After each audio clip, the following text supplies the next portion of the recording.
Rainer Maria Rilke, Boris Pasternak, Marina Tsvetaeva. Correspondance à 3. Extrait. Tsvetaeva à Rilke, le 9 mai 1926. Rainer Maria Rilke, puis-je vous interpeller ainsi? Vous, la poésie personnifiée, ne pouvez pas ne pas savoir que votre nom à lui seul est un poème. Rainer Maria, des sons qui évoquent église, enfance, chevalerie. Votre nom ne rime pas avec l'époque, il vient d'avant ou d'après, de toujours. Rilke à Tsvetaeva, le 10 mai 1926.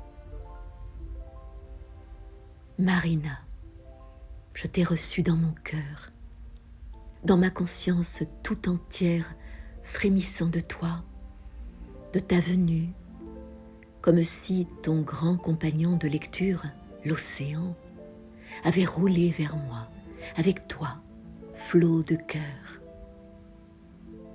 Tu as plongé tes mains, Marina, tour à tour offrantes et jointes. Tu as plongé tes mains dans mon cœur, comme dans le bassin d'une fontaine ruisselante. Et maintenant, aussi longtemps que tu les y garderas, le courant continu coulera vers toi. Accepte-le. Comme il me surpasse et souffle plus haut que moi, le haut flux de tes mots d'été. Rilke à Tsvetaeva, mai 1926. Poétesse, sens-tu à quel point tu m'as subjuguée, toi et ton superbe compagnon de lecture? J'écris comme toi. Comme toi, je sors de la phrase pour descendre les quelques marches qui mènent à l'entresol des parenthèses, où les plafonds sont très bas sur un parfum de roses anciennes qui ne cesse jamais. Marina, comme j'ai habité ta lettre. Quelle force tu as, poétesse, pour pouvoir même dans cette langue atteindre ton but, être précise, et toi-même, ton pas qui sonne aux marches, ta sonorité, toi, ta légèreté, ton poids maîtrisé, offert.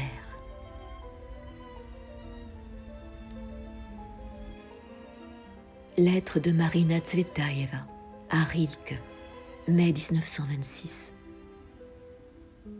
Rainer, le soir tombe, je t'aime. Un train hurle. Les trains sont des loups. Les loups, c'est la Russie.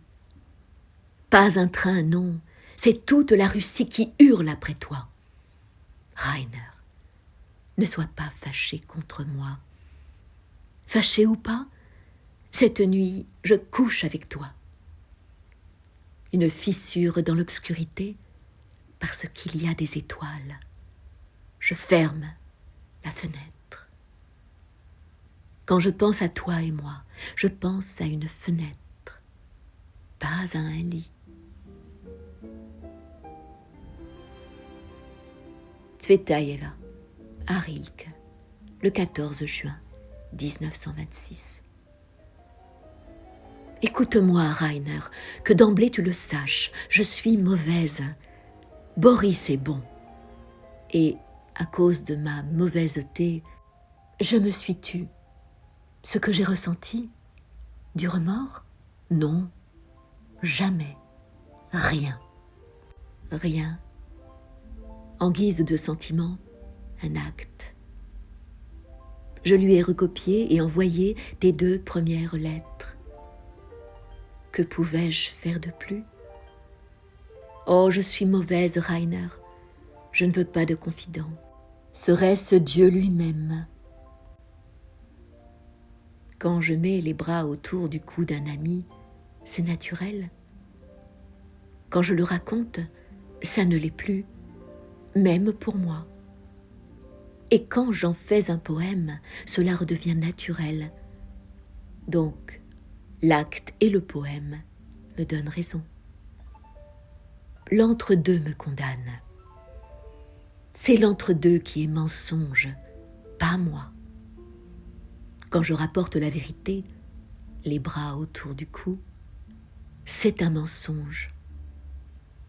Quand je la tais, c'est la vérité.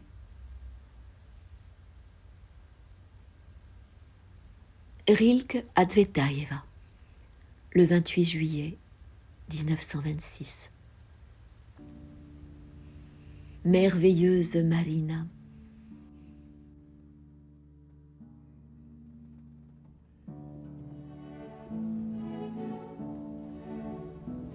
comme dans ta première lettre, j'admire dans chacune autre depuis ta manière si rigoureuse de chercher et de trouver l'inépuisable chemin qui te mène à ce que tu veux dire.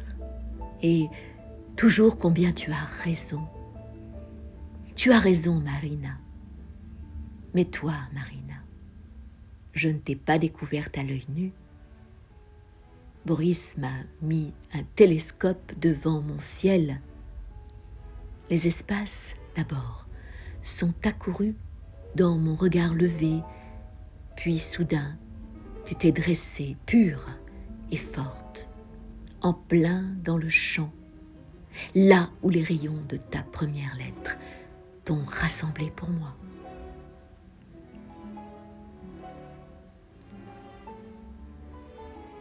Extrait d'une lettre de Tsvetaeva à Rilke, 22 août 1926. Rainer, tu peux dire oui à tout ce que je veux. Ce ne sera jamais bien grave. Rainer, quand je te dis « je suis ta Russie », je te dis seulement, une fois de plus, que je t'aime. L'amour vit d'exception, d'isolation, d'exclusion. L'amour vit des mots et meurt des faits.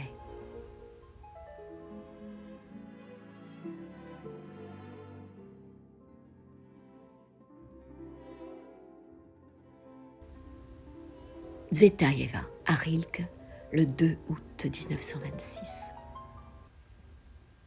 Rainer, je veux dormir avec toi, m'endormir et dormir avec toi. Cette merveilleuse expression populaire, comme elle est vraie, profonde, sans équivoque, comme elle dit bien ce qu'elle dit, simplement dormir, rien de plus. Rainer, le soir tombe, je t'aime. Ne sois pas fâché contre moi, fâché ou non, cette nuit je dormirai avec toi. Le lit est un bateau, nous partons en voyage. Tsvetaeva à Pasternak, le 1er janvier 1927. Tu es le premier à qui je mentionne cette date. Boris. Il est mort le 30 décembre, non le 31. Encore un coup manqué de l'existence. La dernière et mesquine vengeance de la vie contre le poète. Boris, nous n'irons jamais voir Rilke. Cette ville a déjà disparu.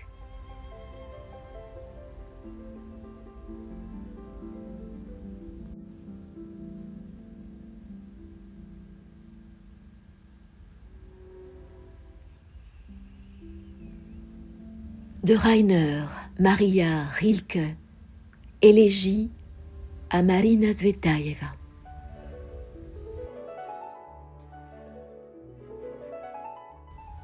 toutes ces pertes dans le grand tout, Marina, toutes ces chutes d'étoiles.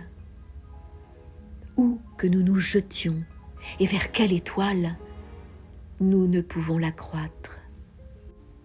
Dans le grand tout, tout est déjà clos. Ainsi, qui tombe ne diminue pas le chiffre sacré. Toute chute qui renonce, choix dans l'origine, est là, guérie. Tout ne serait-il donc que jeu, métamorphose du semblable, transfert, et nulle part un nom, à peine un gain pour soi-même.